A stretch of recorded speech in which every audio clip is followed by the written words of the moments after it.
Hey everybody, this is Shane from You Ought to Know It, and on today's episode we are going to be performing an air conditioning recharge. So besides the recharge, we're going to do some other tests and checks to make sure that this vehicle is equipped. So stay tuned and don't forget to like and subscribe. Alright sir, so with your vehicle the air conditioning is not working, you tell me. When was it last working? Last year I remember it working. Last year? Yeah. Towards the end of the season it was working? Yeah, Okay. yeah, I still had AC. What about this year? Well, this year at the beginning of the year, it was cold, but not as cold as it usually is, Okay. and then it just sort of went out. Have you ever had it recharged before? Yes, I have, a while back though. A couple of years or more? Yeah, a couple of years I would say. How long have you owned the vehicle? About 5-6 years. 5 to 6 years? Okay.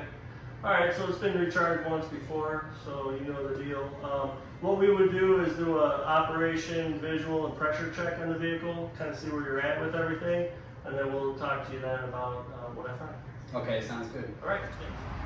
Okay, so we just got done talking to the customer, and we're going to come out here and take a look at our vehicle. We're going to do a visual inspection as well as an operation pressure. So the visual inspection, one of the things we have to note here is the placard of the Freon. And we have to see what kind of Freon we're dealing with. Right here it shows R134A. There are other types of Freon such as 1234YF on the newer vehicles. Older vehicles would have R12. The other thing we have to take note of is this one has two different engine options, which has two different types of amounts. So this one is a V6, so we got 1.2 pounds is what the capacity is to this Freon system. If it was the V8, it would be 1.4. The other thing you might see on here on certain types of vehicles would be if it has rear air conditioning, which would take an additional amount of Freon. So a Freon system will take a certain amount, but if it has rear air, might have components, lines, evaporator going to the back, you're going to have additional Freon. You would notify that right on that tag. So take a close look at that tag, read everything, see what you got. Okay, next thing we're going to do is take a look at the components for any damage and all the different components on the vehicle. All right, come over here. I'm taking a look down by the compressor. We're going to take a look at that later when we start the vehicle, but just looking at the condition of it, as well as the belt. That's something that obviously is important to run this vehicle, and the air conditioning is that belt, which it does. It's hooked up. Everything looks normal there. Another thing to consider is your antifreeze or your coolant. System we know already isn't overheating at the moment, but we're just going to check the level, make sure our coolant level is in range, which it is, so we're good there. This particular vehicle does have a cabin air filter down underneath here, which we've already inspected, and it's down underneath there, and it's in a pretty decent shape. There's some debris there, but that's something that we're going to talk to the customer about. All right, we're going to move over here, take a look at the lines. Right here are the lines where it goes into the evaporator underneath the dash. So there's components there that we're looking for any signs of obvious leaks or anything like that. Here's one of our service ports. I don't see any obvious signs there of any issues. Following the lines, looking around. I do have the other line right here, which is your high side line. That one looks to be in pretty good shape as well. So as we come around, you know, that's pretty much it there. Last thing we're going to take a look at is the radiator or condenser up here. See if there's any blockage. This one's kind of hard to see up here, but everything looks pretty normal there. And got a little bit of a problem there. Looks like a little bit of piece of paper that's got a little bit of blockage. So that'll have a little bit of effect on some things. So what I'm going to do is actually, before I pull it off of there, I'm going to take a picture just so I can show my customer what we got going on here. So, all right, let's pull it out.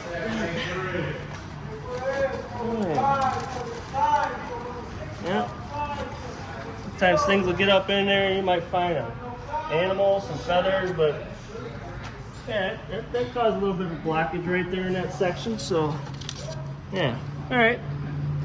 So other than that, I'm not seeing any big signs of damage. You might have a rock that hits there and you can see that there's obvious signs of problems. So at this point, I think we're moving on to the next step, which is going to be our operation test. So, okay, so we're in the vehicle.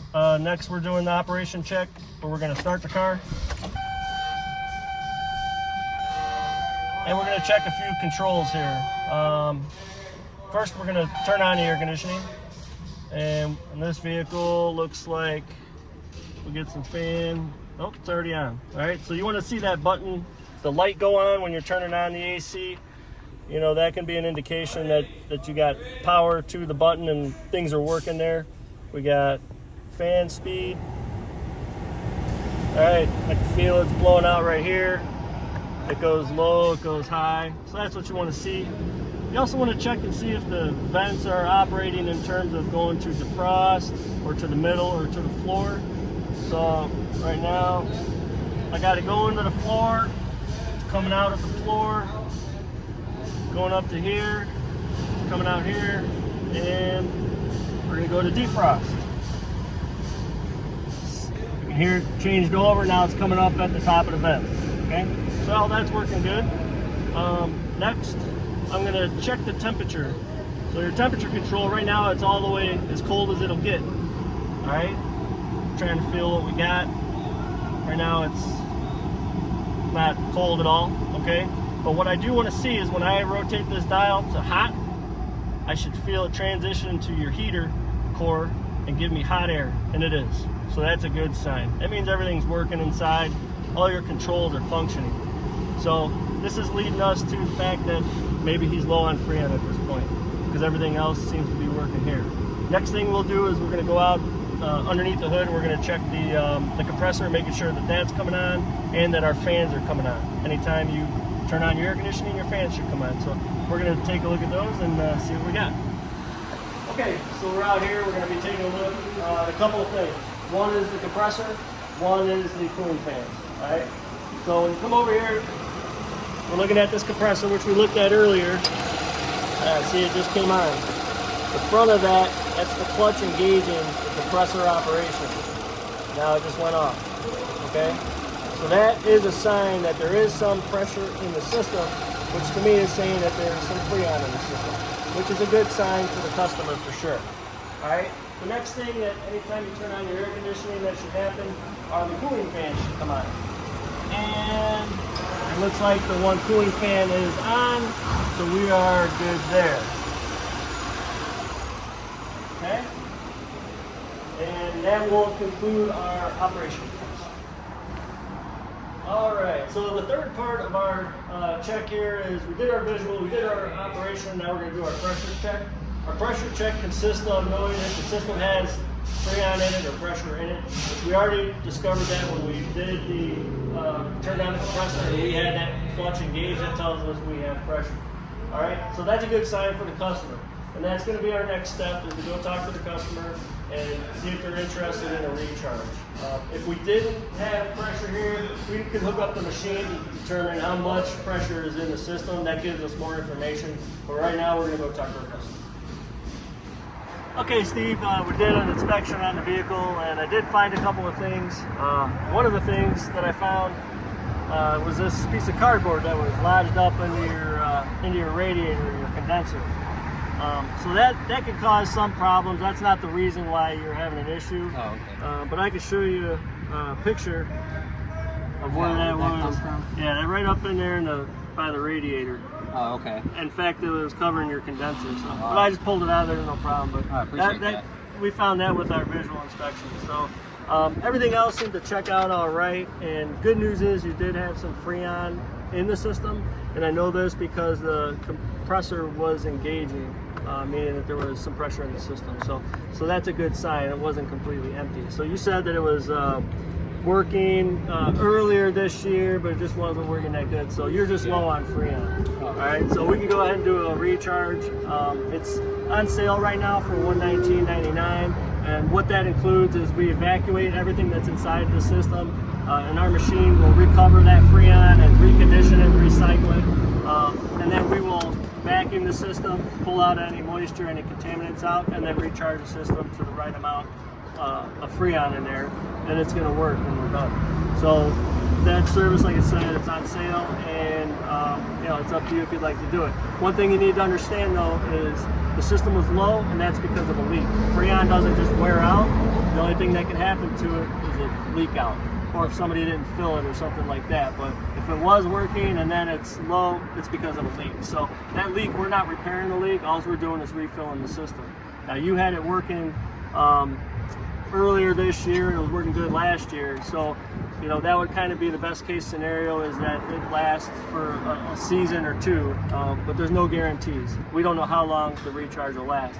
I'll make sure it's working good when you leave here, but there's no telling how long it's going to last.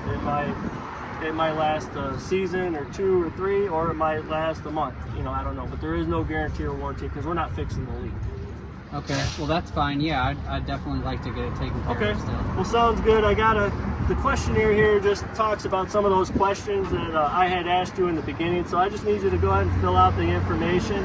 And then down here it does talk about the warranty, that there is no guarantee, you know, about our service. But like I said, you've had it done before. Otherwise, if you're going to get it fixed, you'd have to take it to a repair shop. They're going to have to try to find where that leak is coming from, and that could be quite a costly endeavor. You know, you might be okay with doing a couple of recharges over the next few years to get you through. Otherwise, you might be talking thousands of dollars to have it repaired. Okay. So, you know, and you've had it recharged before, so you know the deal. So, yeah, go ahead and fill that out, and then we will go ahead and get started. All right? All right, sounds good. All right, Thank you. Thank you.